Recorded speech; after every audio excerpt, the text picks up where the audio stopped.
Good evening from the KTN News Center. This is KTN Prime. Now, on the broadcast tonight, we have the latest from The Hague, from the International Criminal Court, on a ruling that could yet again define the relationship between Kenya and the Hague-based court. Indeed, Ben, there's been a lot of discussion on this. That's why on KTN Prime, I will be speaking to Elisha Ongoya. He's a lecturer from Kabarak University, to get to understand what does this mean for Uhuru Kenyatta? What options are there for him? And what will this do? What does this mean for the image of the country? Watch out for that discussion later on in this bulletin. Many thanks for joining us on KTN Prime. I'm Linda Oguto. A sign language interpreter at the bottom end of your screen is Meresha Owete. And I'm Ben Kitili. These are the top stories tonight.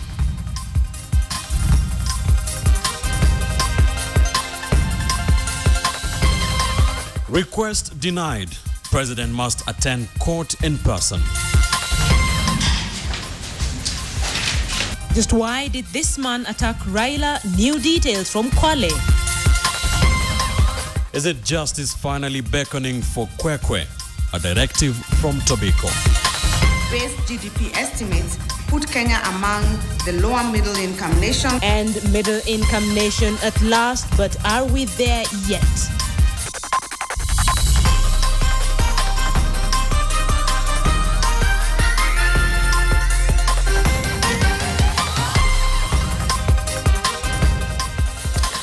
Good evening, welcome to the program.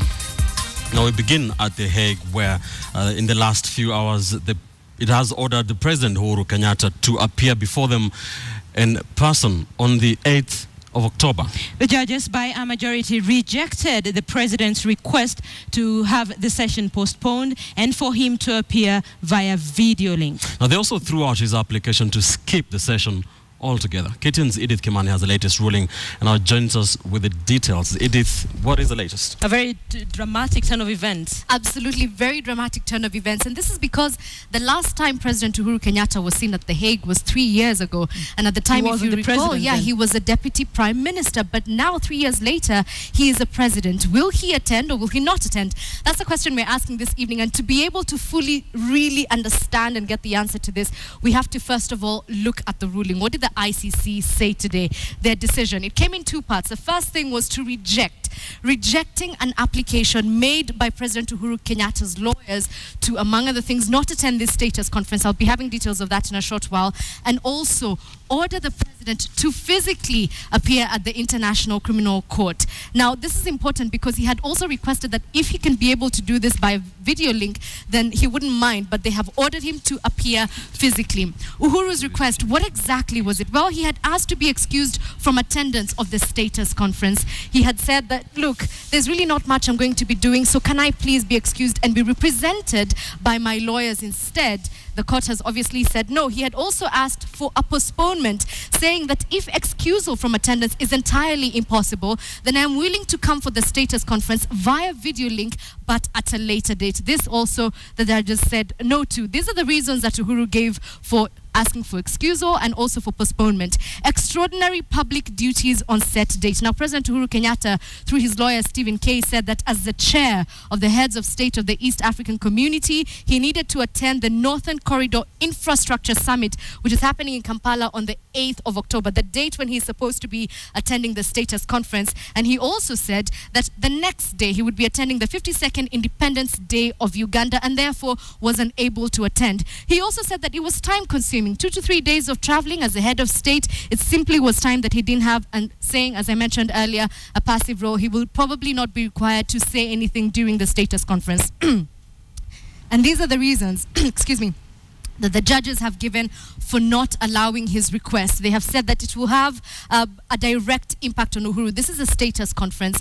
Remember, this is a status conference that's happening on the day when the trial was set to begin. So they've actually said it's a critical juncture, to quote them directly, of the proceedings so far. And obviously the dates were set previously. As I mentioned, this is the date when the trial was set to commence. And the argument from the judges is that he should have known. He should have made time for it in his calendar prior to the status conference happening because it was a big date for him anyway. And so this is what is likely to happen. Remember, this is coming just a day after both the prosecution and the legal representative for the victims also made their submissions on the same, but it still remains to be seen whether President Uhuru Kenyatta will attend or he won't. And so, Linda, that's where the case stands as we speak. Let's see how it goes, whether or not he will be able to attend at the International Criminal Court on the 8th.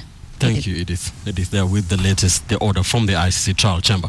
Well, the decision of the judges has now put the president's supporters at loggerheads with the courts once again.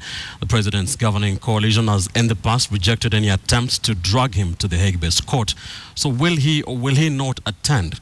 KTN's political reporter Sam Ogina now takes a closer look at the decision that could define a whole new relationship between Kenya and that international court.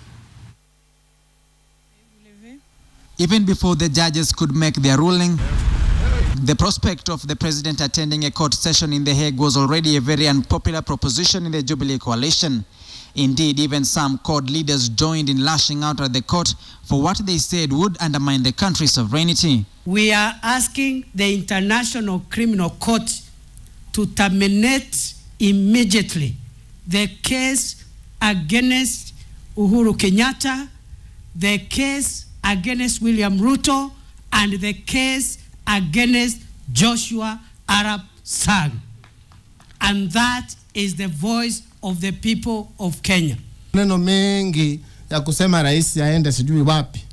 We are not going to surrender Kenya's sovereignty to another nation. The continental body African Union staged an affront against the ICC, marshalling majority of its member states, save for Botswana, to approve an anti-ICC motion. AU had also threatened an en masse withdrawal of its member states if the ICC continued with the two Kenyan cases against the president and his deputy. But with the fresh developments touching on the president, it remains to be seen whether the continental body will swing into action. The president has been summoned to The Hague in the wake of the country's perceived reluctance in cooperating with the office of the prosecutor.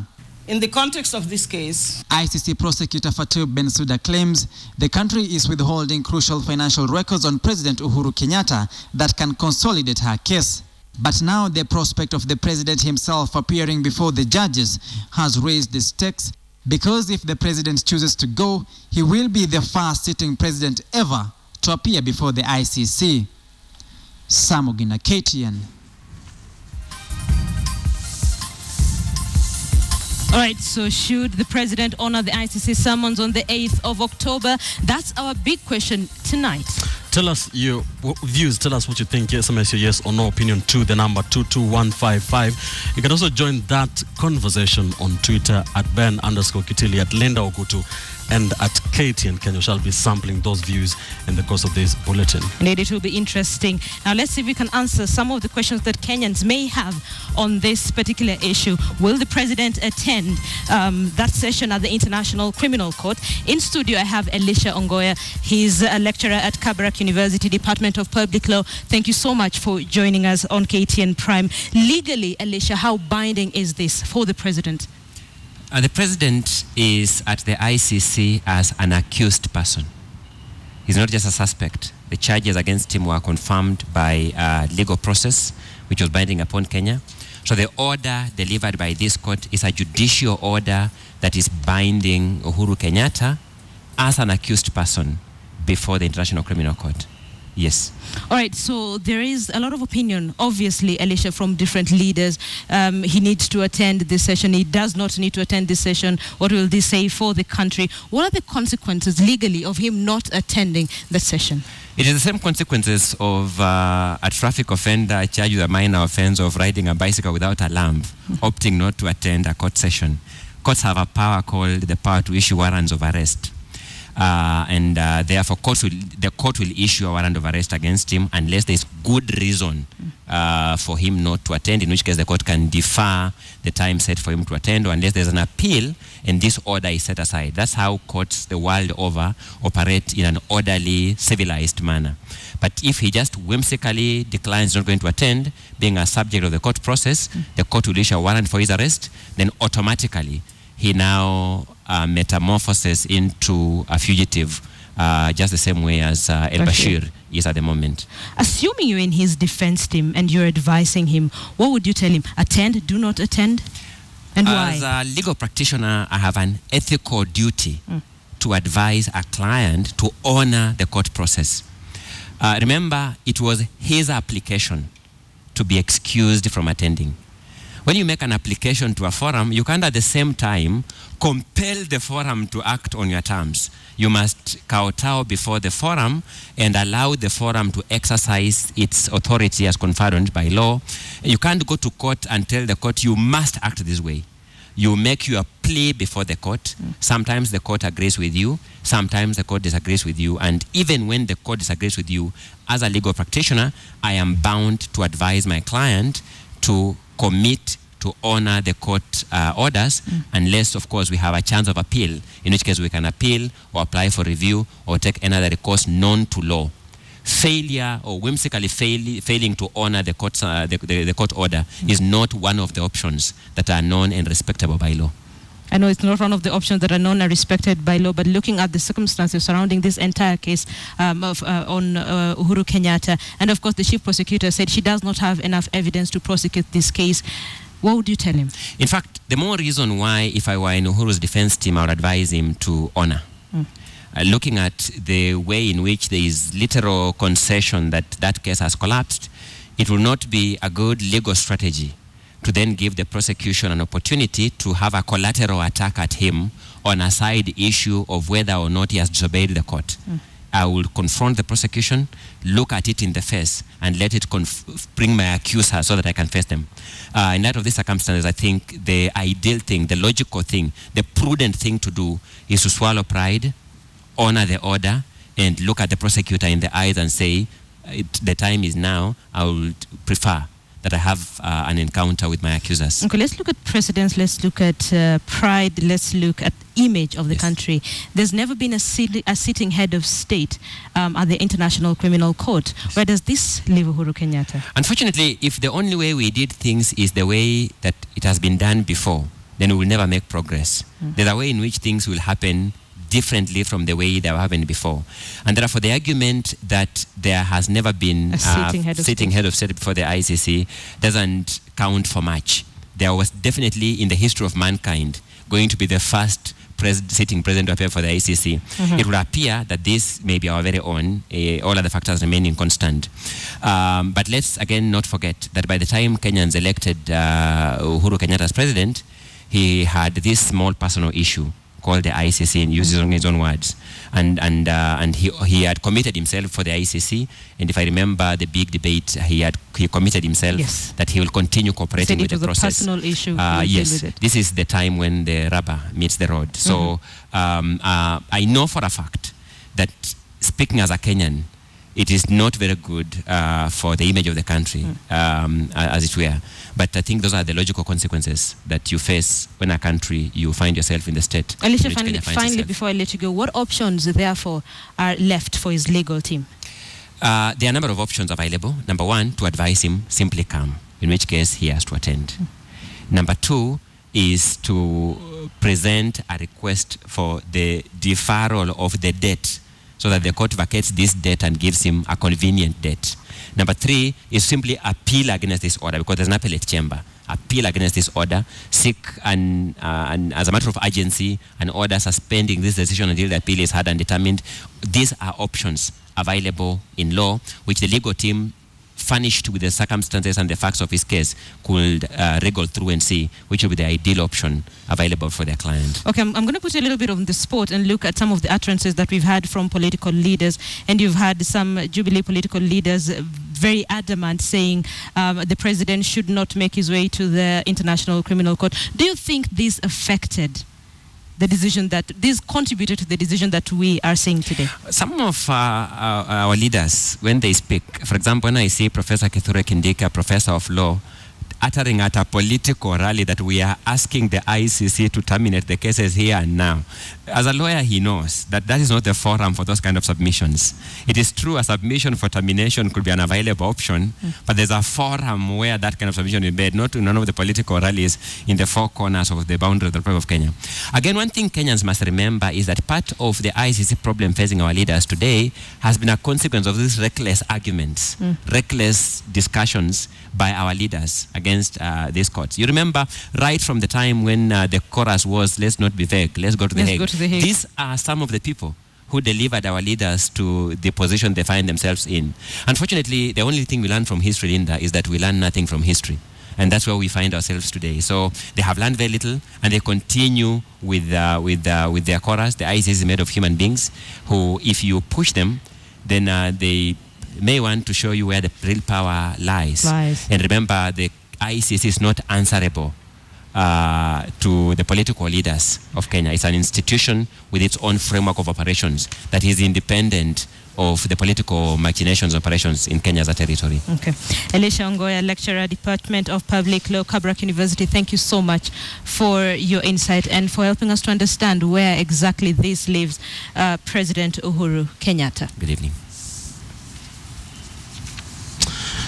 Thank you, Linda. Now to another judicial matter, and this one concerns the 14-year-old girl whose plight we highlighted here on KTN over the weekend. The Director of Public Prosecutions, Kyriako Tobiko, has now ordered the Independent Policing Oversight Authority to submit its investigation report on the matter by Thursday this week.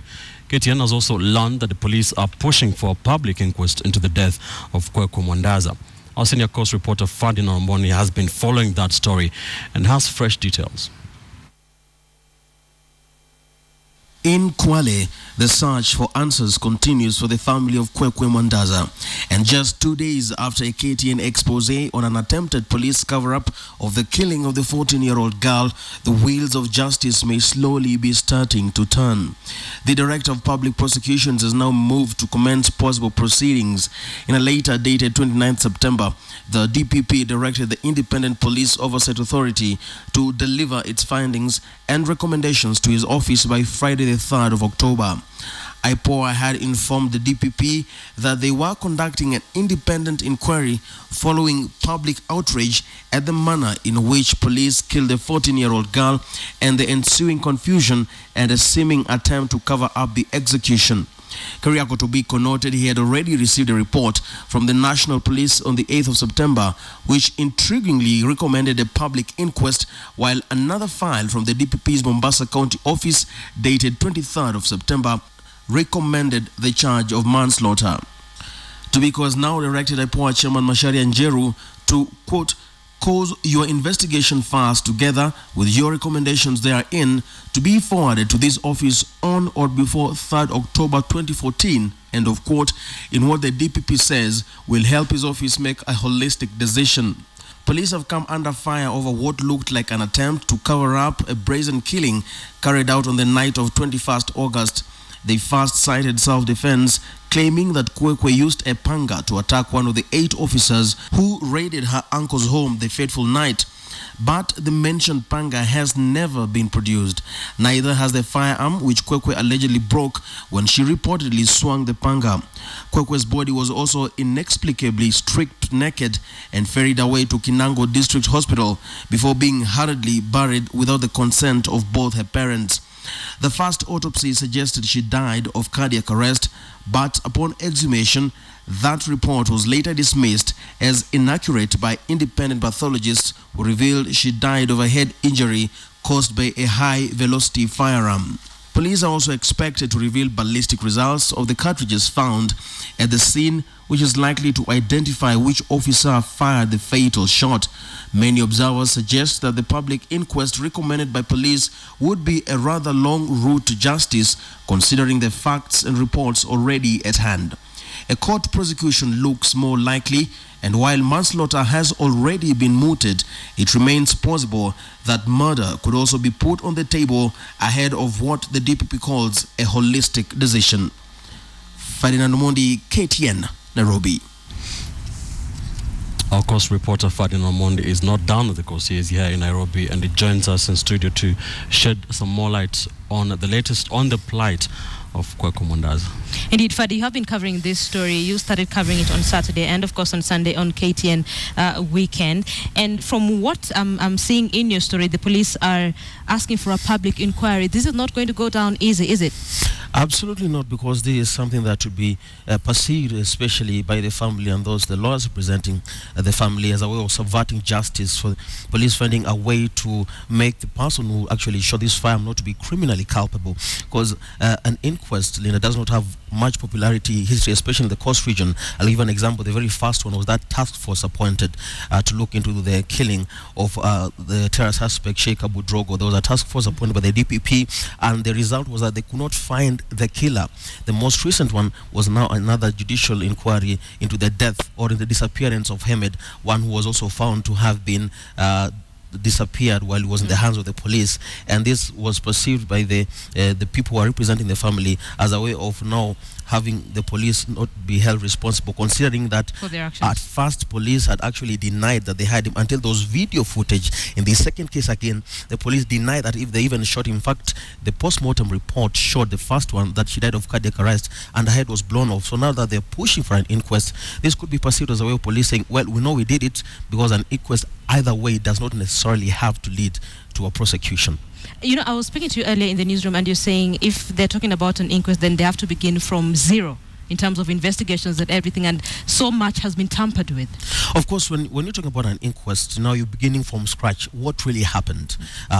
Was she really killed? What really happened? And in this case, you already have 3 reports, and it's been proven already that it was the police who shot her, and the ballistics report is likely to show who exactly killed Kwekwe. So why would they have an inquest? The family is pushing for a prosecution which may lead to the charges of murder or manslaughter, and that is what they actually want from this. So what sort of court processes are we looking at going forward? Going forward, option A is what the Mombasa County DPP office recommended, and that is manslaughter. In this case, they're saying that the police indeed shot them, but it was not intentional. The other option right now, and what probably IPOA might also have on the table, is the charge of murder, because a shot the head from a high-velocity rifle, that could be an AK-47 or a G3, obviously does not exactly, from a trained officer, that's a kill shot. So murder is also another likely case when they move to prosecute. Ferdinand Omondi, thank you so much for helping us to understand what that means on Kwekwe's story. Let's hope we can get finally some justice for her family. Now let's return to Kwale, and the man who hit CORD leader Raila Odinga with a cane yesterday has been arraigned in court this afternoon on assault charges. Lengo Mzombe told police during interrogation that he hit the former PM because he was tired of the referendum calls. Rita Tinina has more. Images of former Prime Minister Raila Odinga being caned twice hit the headlines and have been a subject of discussion on social media, with questions and speculation as to why Lengo Karisa Muzomba caned Raila and the Kwale governor. Muzomba, who originally hailed from Jibana in Kilifi County, was picked up by police from his employer's home where he worked as a gardener. He was later in the afternoon arraigned in court. He was charged with assaulting Raila and Kwale Governor Salim Vuya, causing bodily harm and acting in a manner likely to cause a breach of peace.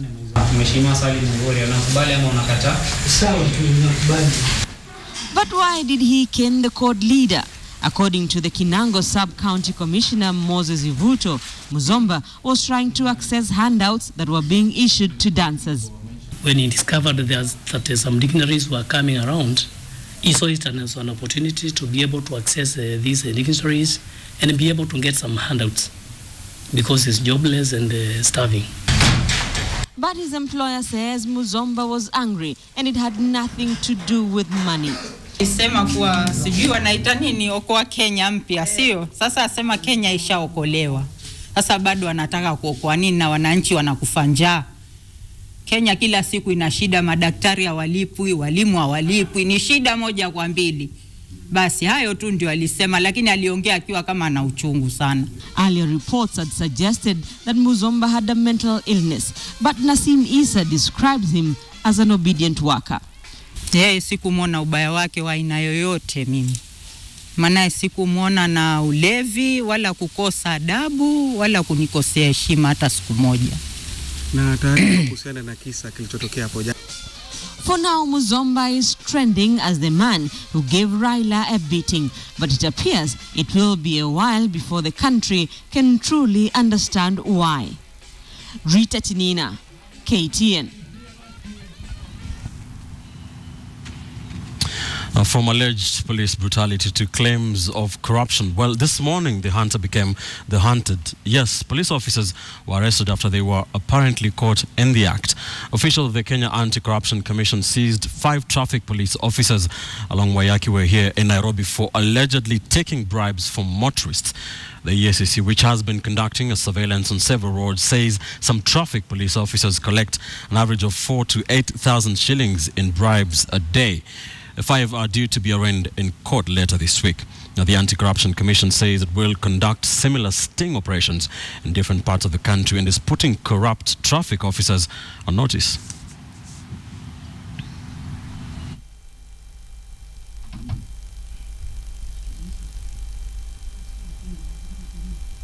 Upon such, the officers had already collected an average of 4,000 to 5,000 Kenya shillings within 1 hour.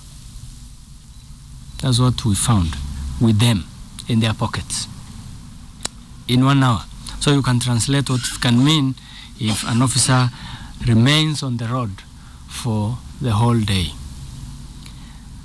These officers will be arraigned in court to face corruption charges, and the Commission would like to warn other traffic police officers on the road that this operation will go on until this menace is put to an end. Right, you're watching KTN Prime. Thank you for staying with us. Let's take a look at other stories making headlines tonight.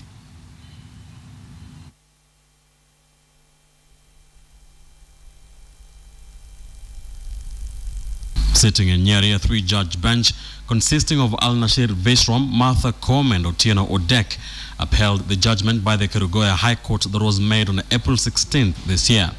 Now, Embu County Speaker Justice Mate and County Assembly Clerk Jim Kauma will face contempt of court charges over Wambora's impeachment. The ruling is likely to set a precedent on the appellate court's mandate with regard to the impeachment of governors. We are happy with the judiciary. They are doing a good job professionally. And I can assure you my 100 projects in 100 days will be achieved by that 1st December. And fusing with certain other novel practices. Elsewhere, Interior Secretary Joseph Olelenko and his colleagues Charity Ngilu and Professor Jacob Kaimenyi from Lands and Education Ministries respectively are set to become the first cabinet secretaries to appear before the newly created Parliamentary General Oversight Committee. The committee, which will include all members of Parliament, will require cabinet secretaries to attend to parliamentary sessions every Tuesday to answer questions while giving updates on their dockets. In what was argued out as an unprecedented event under the new constitution of 2010, the National Assembly top leadership, cabinet secretaries and their permanent secretaries met for an informative session, and some of them had reservations. Concern is going to be the amount of time will be required to be in the House, considering that we don't have assistant ministers. In all ministries, you have the cabinet secretary and the principal secretary. Sometimes cabinet ministers before could request to make a statement without being prompted by Parliament. Is that still the case? Would we still ask you that you would like to make a statement to the nation using this forum? Once a question has been raised, it is the CS who will come and respond. It will be no longer a matter of you going to appear before a committee to explain the same thing, which were, in fact, if anything of that nature happens, let me know. And on Tuesday, the Teachers Service Commission failed to strike a deal with officials from the Kenya National Union of Teachers and the Kenya Union of Post-Primary Education Teachers over increase in teachers' salaries and other allowances. Now, A new report out today suggests that Kenya has now attained what economists call middle-income status. Our business desk has a comprehensive report on that later in this newscast. But in the East, there is a nation that was once at the same level with Kenya, but is now light years away. Just how did South Korea make it in just a few decades? Here is part of our news series, A Taste of Korea, with KTN's Sharon Momanyi.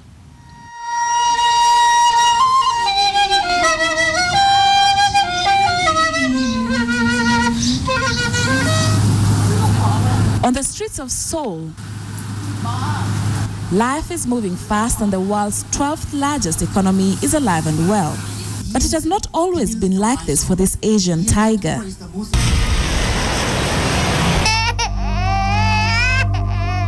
Tears, poverty and devastation was a plight of Korea in the 1950s. A young republic then, having just gained independence from 36 years of Japan's occupational rule, Korea was struggling to get on its feet. Then the Korea War broke in 1950, bringing the young republic back down on its knees. Just like Kenya and other aid recipients, the country would then go through years of dependency, struggling to steady its economy. International environment at that time, 1960s and 70s, were very helpful for Korea's implementing this strategy. At that time, the gate was more open, and there is a GSP or many preference, I think, systems for developing countries. The country's economy continued to grow steadily, focusing on textile and steel industries at the formative period.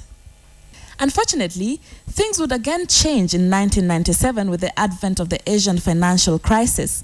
And then again with the ensuing fluctuations in the international economy, including the recession period. Challenges were unrelenting for this young economy.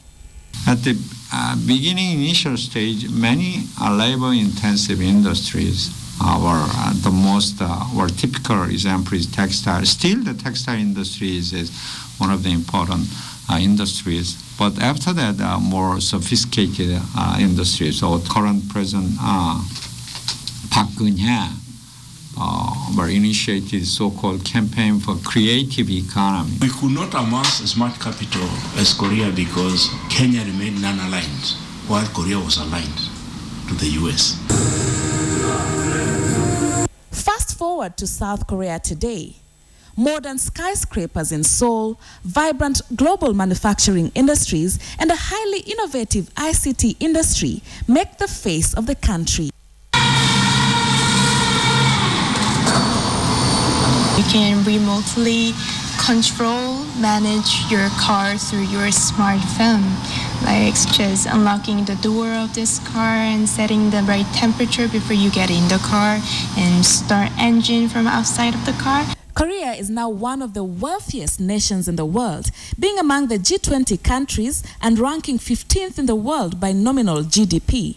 In 2009, the country became the first former aid recipient to join the Organization for Economic Cooperation and Development, OECD. Now referred to by the world as Korea's economic miracle and by Korean nationals as the miracle on the Han River. Just how did the country escape from the claws of poverty?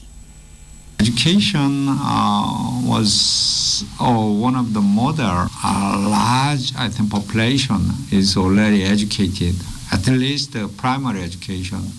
So our literacy rate was above 90%. Education is linked, or was linked that time, to the industrial needs of the country. Korea's strategy is now becoming a benchmark for other growing economies. With the strong ties it holds with Kenya, the two countries are working hand in hand to revamp the science and ICT industries in Kenya. We've gone to the next level where Korea was in 1970s, and that is now to introduce or to have a situation where we have special universities in science and technology. So right now we are working on KAIST, or Kenya Advanced Institute of Science and Technology, which is based on the Korean model. There is a small but growing number of foreigners living in South Korea in search of both education and business. In the heart of Itaewon in Seoul is this street christened the African Street, a street which plays host to a number of African restaurants, salons and entertainment spots. The migrant workers play a critical role in their home countries, particularly in bringing back unique knowledge, skill sets, and capital. The spectacular success story of Korea has been attributed to their zealous investment in education, resilience in times of failure, continuous innovation, and the nation's character, taking pride in a devoted, sacrificial people. But even in one of the most successful countries, everyone is still hard at work. Sharma Mani for KTN in Seoul, South Korea.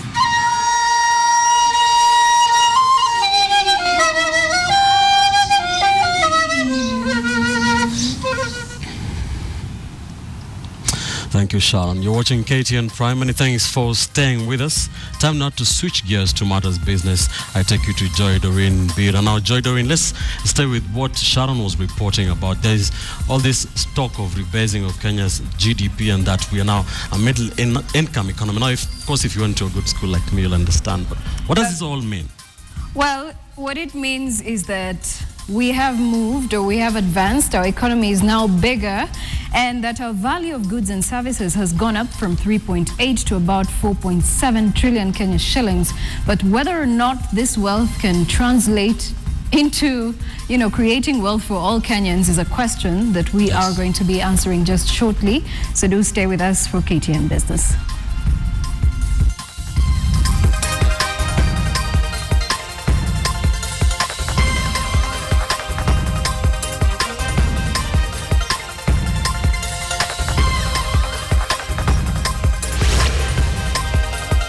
You're watching KTN Prime.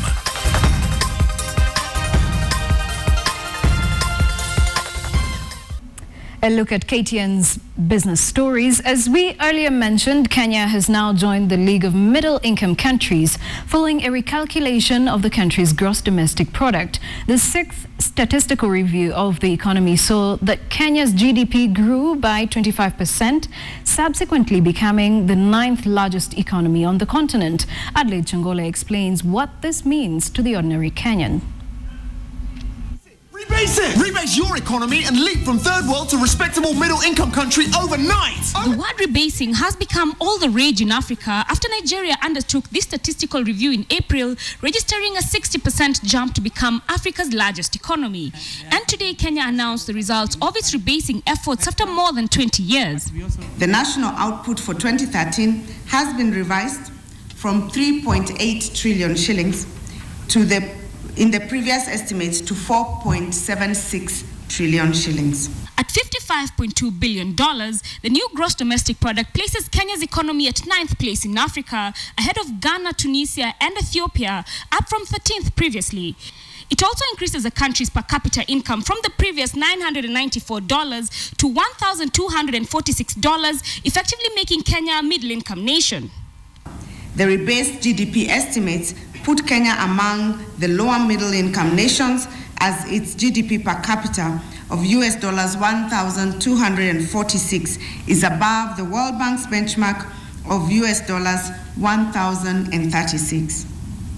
However, the statistical jump and feel-good factor should not be misconstrued to mean that life will suddenly change. Kenyans will be just as poor or just as wealthy as they were a year ago.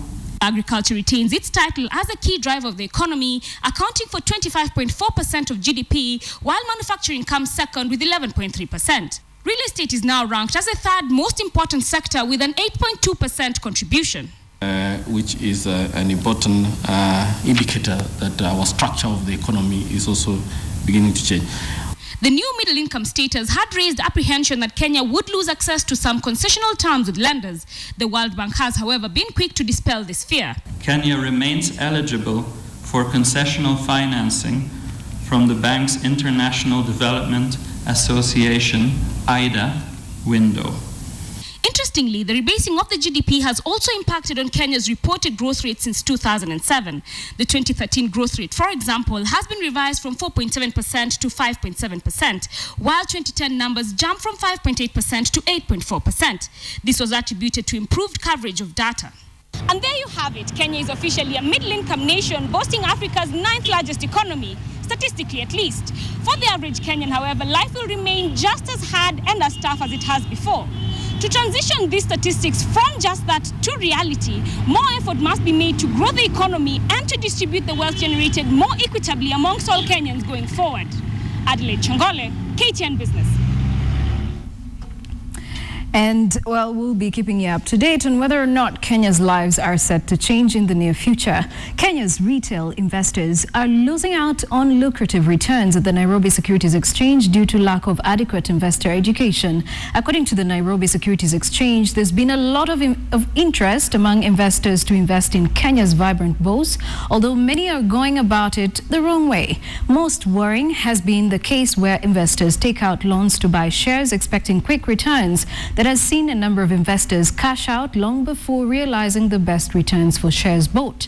The remarks were made as the bourse announced it would be hosting the 18th African Securities Exchange Association Conference on November 23rd with participation from African countries including South Africa, Mauritius and Nigeria.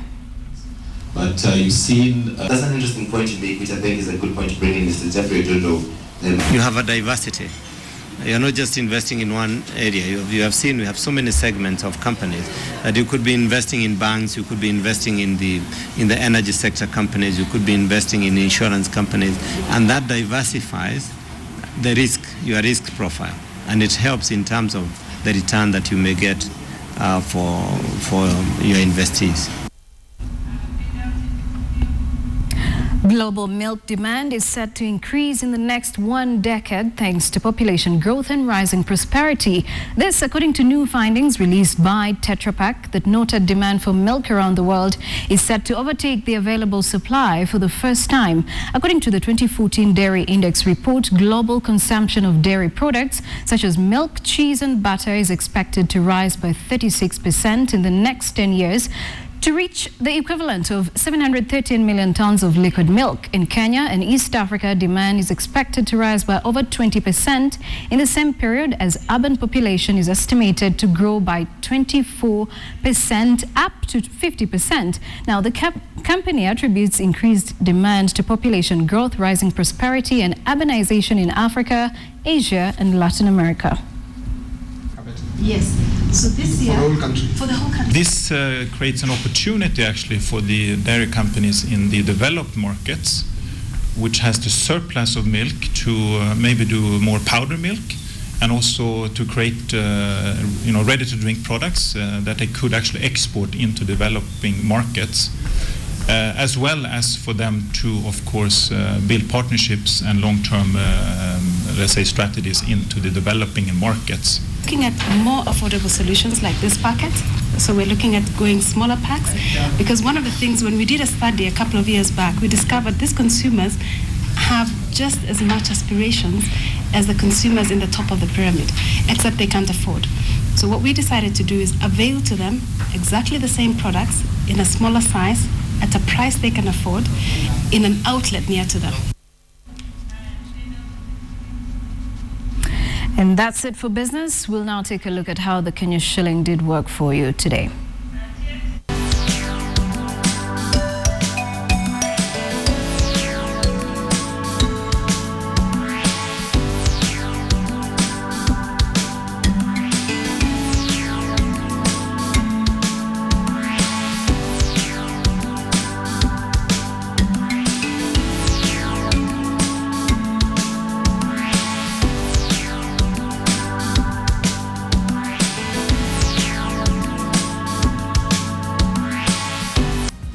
And that's it for business tonight. And Ben, like you heard, Kenyans are going to be just as poor or just as wealthy as they were in the last year. Thank you, Joy Doreen Bira. We'll catch up with you again tomorrow. Time now to take a look at what's happening concerning our big question. And we are asking you, should President Uhuru Kenyatta honor the summons by the ICC on the 8th of October? At Omar Black says Uhuru Kenyatta should appear in person as Lamu governor did, as they both are accused of crimes against humanity and equally elected. Keep those SMSs and tweets coming. We'll now take a quick break, but don't go too far. I'll be back shortly with the latest in sports. Let's now take a look at sports, starting with some athletics. And hardly does a week pass without a race taking place. That is not a problem in a country where thousands of potential athletes are. Now, are all those races regulated, and do they meet the minimum required standards? That is what Athletics Kenya is grappling with. And AK today repeated its warning to organizers of road races who do not meet the required rules to either get the ruling body's consent on or never waste time and money organizing them. AK Chairman Isaiah Kiplagat spoke during the launch of the annual Family Bank Half Marathon in Eldoret next month. When Dennis Kimeto broke the world marathon record on Sunday in Berlin, Germany, he was reaping the benefits of sheer hard work put in over many years. Kimeto is a product of the annual Kibirigo Road Race, one of the many races sanctioned by Athletics Kenya. In as much as many similar races are needed in a country boasting of thousands of athletes, most of them may not meet the minimum standards set out by Athletics Kenya. AK has time and again warned against substandard races. There have been quite a number of half marathons, road races, and so on, which have not been factored in our calendar. These races, because whereas we would like to have as many races as possible, we should not have races that destroy our young athletes. The harsh economic times and the wish to break into the big arena has forced upcoming marathoners to compete in races which sometimes do not meet the minimum threshold, thus risking their young careers. What will happen if a child of 16 years ends his career as an athlete at the age of 20? And he still has a long life. If he took the truck, 5,000 and 10,000, his life on the truck would have been longer. Kiplagat was speaking during the launch of the Family Bank Half Marathon to be held in Eldoret this weekend. All right. Can I sign? The sponsoring bank donated 6 million shillings towards the race, where over 1,200 athletes are expected to take part. Thank you. Thank you. Victor Ogale, KTN Sports. Staying with athletics, Uasin Gishu branch of Athletics Kenya has warned the national office to desist from interfering with its matters. The branch singled out the national chairman, Isaiah Kiplagat, for allegedly meddling in the region's elections. Uasin Gishu chairman Benjamin Lemo took issue with the recent Nandi branch elections, where the national office nullified the election of former 800 meters world champion Wilfred Bungei as chairman in place of Abraham Mutai.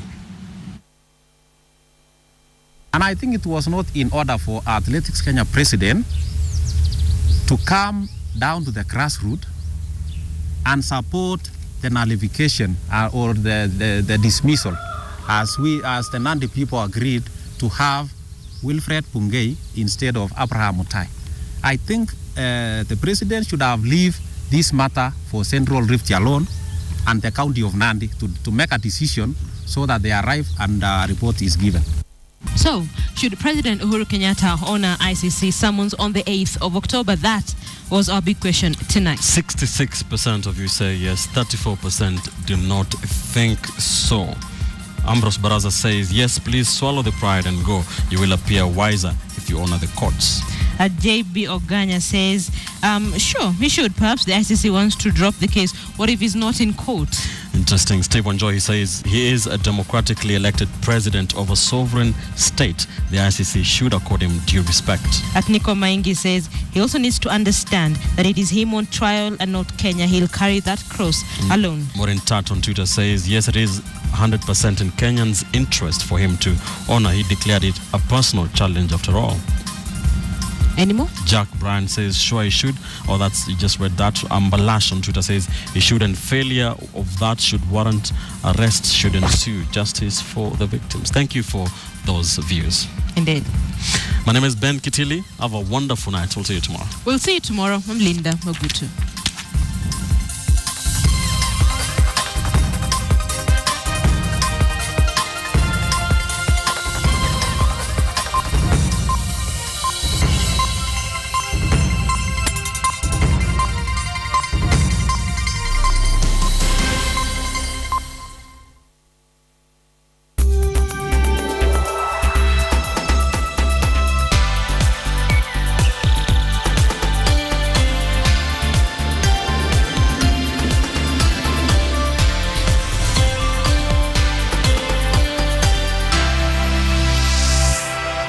This is KTN.